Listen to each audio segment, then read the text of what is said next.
waaw asalaamaaleykum waa Niaga waa commune Tivaouane Peulh Niaga docteur Amadou Wade membre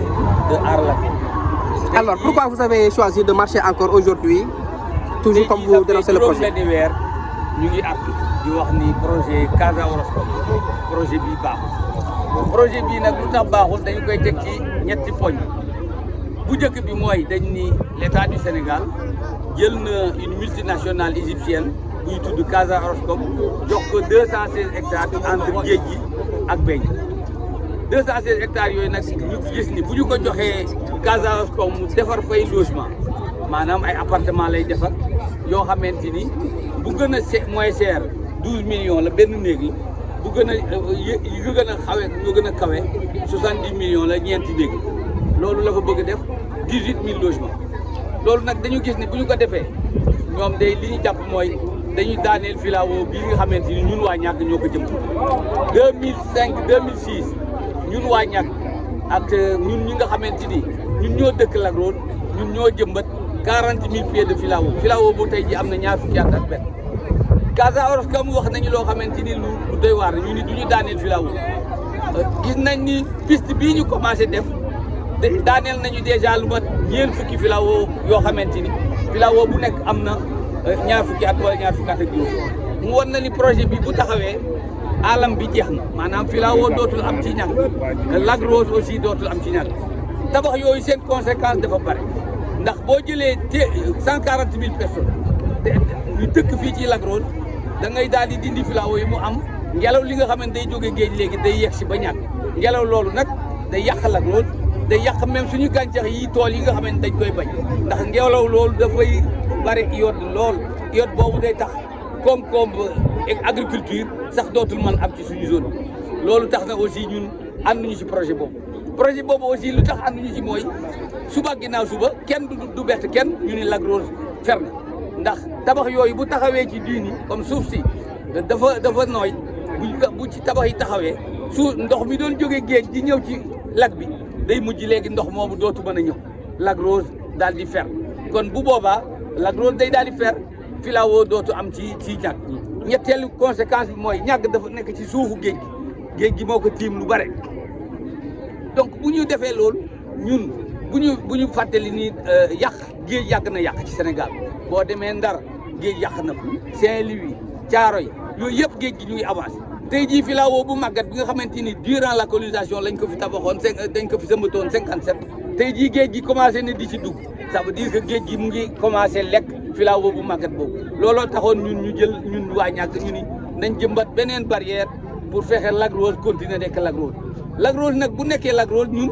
économiquement dafa baax ci dëkk bi ndax loolu moo tax aussi ñu bëgg ni Lac Rose dañ koy défendre tey jii lu mat ñaari junniy nit dañuy xëy ci Lac Rose bis bu ne ñaari junniy nit yooyu lu ñuy liggéey ñii ñu ngi ci xorom si ñu ngi ci hôtel yi ñii ñu ngi ci quad yi ñii ñu ngi ci artisanat bi ñooñu ñëpp chaque jour dañuy xëy Lac Rose lii projet bi bu taxawee Lac Rose fer loolu jeex boo waxee Horoscope mu ni ñu def na étude d'impact ñu ni loolu yëpp ay nax kese la ndax étude d'impact boo ko bëggee def boo xamante ni dañ koy nangu ki koy def doo ko xam sax kii demandé étude bi kenn war koo xam Horoscope nag moo jël kii war a def étude bi moom moo jël résultat yi moo présenté résultat yi maanaam vraiment loolu day na waar mënuñu wax ni loolu am na benn science ñun nag dañu yaakaar ni autorités yi ñu jiite tey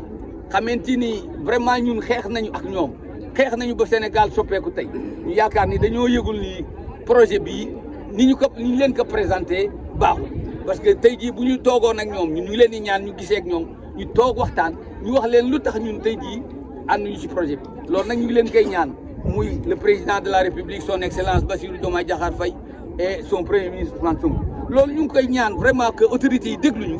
gis suñuy argument gis ni kat science moo gën tappale tey jii Horoscope ci tappale la nekk man nag looloo tax ñu waxaat ni dëkk bi vraiment mënuñu wax ni dañuy tabax rek ñu bàyyi ndax dañoo gis ni projet bi dañ koy xeex ba ñun nekkatuñu buñ fi nekkatul nag nekkatuñu ndax dañoo wax ni ñun dañoo bëgg lii suñu maam yi bàyyi ñu bàyyi ko suñuy sët ak suñuy sëtaan loolu mooy suñu engagement ñun nag dañoo seetaan Lac bi dañu liggéey ci Lac bi dañoo bëgg rek Lac bi continuer déwoon ak ay at fii ak junniy at Lac Rose nekk Lac Rose contrairement ak lac yi ñu am Sénégal yoo xamante yëpp fer na te loolu li tax man lu farul waxaat nañ leen ko booy ndox mi day jóge géej di ñëw remplir Sénégal lac bi ak taw bi te loolu tey jii tabax yooyu bu taxawee ci foofu ci lac entre géej gi ak lac bi tabax yooyu yëpp day jeex donc Orascom vraiment safaan ba la ñuy wax ci lépp nee nañu duñu dindi garab commencé nañu dindi nee nañu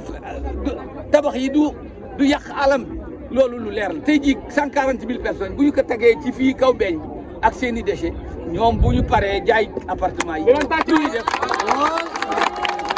jaay appartement yi lu ñuy def dem dellu seen réew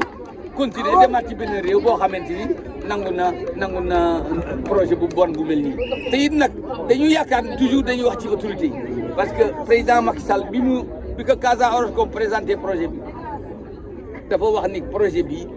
copie conforme la li xew Diamniadio loolu baaxul kon moom wax na ni Orascom poliment duñu projet bi baaxul ñoom tey jii bi ñu fi jógee nag le nouveau régime ñëw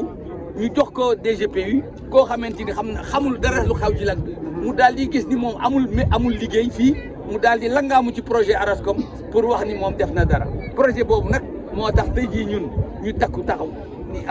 ñun de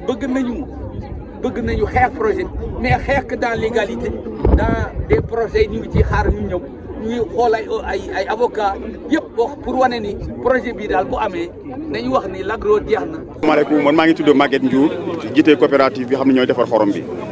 tey nag dafa yomb lool ñu wax ci lac bi parce que dina baax aussi ñu dellu gannaaw tuuti parce que ñëpp xam nañu dans la nuit du 21 au 22 août 2022 lac bi traversé na période yu bëri muy lan ndox bi nekk ci banlieue bi dañu ko jël dugal ko ci lac bi. lac bi jógee presque 1,50 m dem ba 5 mètres voire 6 mètres muy loo xam ne jaaxal ñëpp te état du Sénégal moo defoon loolu. bi ñu gisee ak ñoom nag les différents acteurs ñu ne leen comme le mal est déjà fait te ñoo am solution muy lan mu ñuy xool naka lañ mën a wàññee ndoxu lac bi pour ñu mën a retrouver un Lac Rose mais malheureusement suñu scientifique yi gëmuñu woon loolu. parce que dafay baax aussi ñi nekk ci base bi ñu leen di consulter parce que am na loo xam ni xam nañ ko te ki nekk ci bureau xamu ko parce que ñun ñoo yàgg ak lac bi parce que mag bi ñu ko waxee la nga bokk ak yàlla dana yàgg ak moom. parce que ñu ne leen c'est bien possible ñu pomper wàññi ndox bi pour dosage bi ñëw parce que ndoxu lac bi ak ndoxu taw du ñu mélanger chaque fois day nekk de surface mais état du Sénégal gëm noonu loolu. ñun par nos propres moyens ñu commencé le travail di pomper ba def ay crédit lépp au niveau de la DER dugal ci biir di pomper presque une vingtaine de millions. bañ commencé gis résultat lac bi commencé wàcc si l'état du Sénégal ñëw jël la relève avec l'ONAS di pomper mu dem géej ba la moo tax ñu retrouver le Lac Rose. kon boog loolu bu fi traversé depuis 2022 ñu dem ba retrouver un Lac Rose ba xorom bi commencé génnaat donc vraiment état du Sénégal encore une fois de plus. ba temps il est passé ñu ne woon fii dañ koy def réserve naturelle bañ commencé def ay waxtaan kon état du Sénégal war na revenir damay wax à de meilleurs sentiments ñu ñëw toog ak askan bi ñu waxtaan ak ñoom ñu xool lan moo gën ci lac bi. parce que lac bi c'est un site à préserver mais malheureusement da ngay dégg ci discours autorités yi fulaaluñu lac bi parce que même assemblée nationale bi passé bu ñëw affaire tourisme doo dégg mu ngi ñu tuddee Lac Rose te Lac Rose nag vraiment dafay jaay destination Sénégal bu bëree bëri. kon boog vraiment état bi encore une fois de plus nañ ñëw waxtaan ak population yi ñu xool lan moo gën ci lac bi ñu def ko. et appel bi may lancé aussi dama koy lancé au niveau de la jeunesse de Niague nañ gën ñu suudewu ñu gën a boole ñëpp parce que combat boo koy mëne da ngay nekk benn bloc mais mënoo diviser wu en deux. ñu bëgg a xeex suñu biir bëgg a xeex ak ennemi non ñun ñëpp dañu nekk benn bloc bu ñu xeex ak ennemi loolu daal su doon appel mooy lancé ñu ñëpp ñu boole xol yi fàtte démb ñu xam ne lii ñoo ko bokk ñëpp lay jëriñ vraiment bu ñu nekkee benn lépp lu ñu song rek dañ ko daan maa ngi ñëwee salaam. waaw Amadou Bokoum Diouf je suis le président du syndicat d'initiative et de tourisme du Lac Rose. Voilà l'objet de cette marche. Voilà, là on est aujourd'hui réunis pour protester contre ce que la DGPU est en train de faire du Lac Rose, donc à travers le projet Orascom. Donc nous sommes venus pour dénoncer ce qu'ils sont en train de faire. Parce que tout le monde sait qu'actuellement le Lac Rose est un site touristique de dimension internationale. Donc on ne peut pas se permettre de recevoir ici une entreprise, non seulement cette entreprise n'est pas sénégalaise, mais elle est étrangère, et puis venir détruire notre source de revenus, nos sources de revenus du moins. Parce que là, on s'est battu depuis. Parce que si vous savez, si vous regardez, le Lac Rose, depuis que le Lac Rose est Lac Rose, l'État n'a jamais accepté que des bâtiments soient construits au niveau des dunes. Ça fait longtemps, ça fait depuis le début. Pourquoi attendre aujourd'hui? Pourquoi ils ont changé de discours? Pourquoi le discours a changé? Pourquoi ils sont revenus sur leur parole pour permettre à une entreprise étrangère de venir s'installer ici et de construire des bâtiments alors que la population autochtone a toujours refusé ces concessions-là. Là, on n'est pas du tout d'accord. Deuxièmement,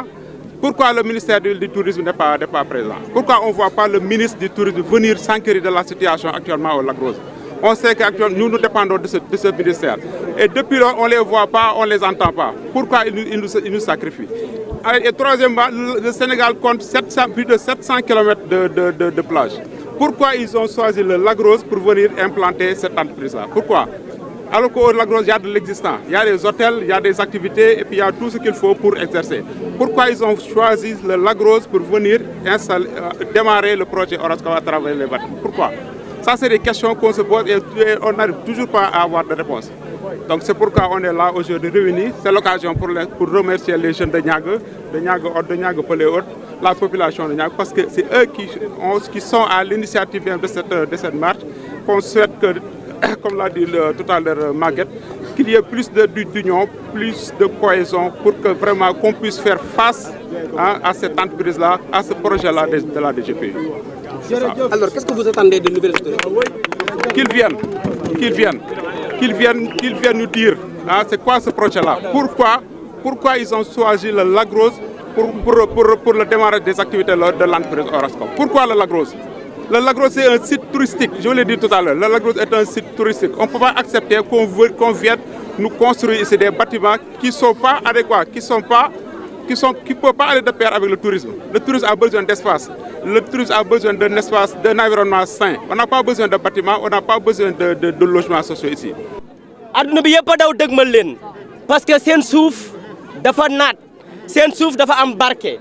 waaye li nga xam ne moom laa fi dégg ñu expliqué ma ko Orange wala ñu ne Orascom dafa am ku ko jàppale ci mbir yi mooy kan mooy état nag mooy bi fi jógee ak bi fi nekk parce que état continuité waaye dafa am keneen ku leen jàppale mooy kan mooy maire bi fi nekk ana représentant maire bi ana maire bi ñëwul population bi taxaw am benn combat muy jot seen moomeel maire bi ñu fal muy seen première citoyen mu waroon porter combat bi takk drapeau bu rouge ànd ak yéen xeex mu toog këram kooku tappalekat la tappalekat nag mooy dimbali tappalekat kon Orascom tappalekat monsieur le maire tappalekat Orascom tappalekat monsieur le maire day tappale xeex bi nag amul saar lenn képp la peuple bi lu ñu bëggul warul am muy lan taxaw xeex ba jot seen suuf bëgguñu suñu suuf suñu moomeel la wasalaam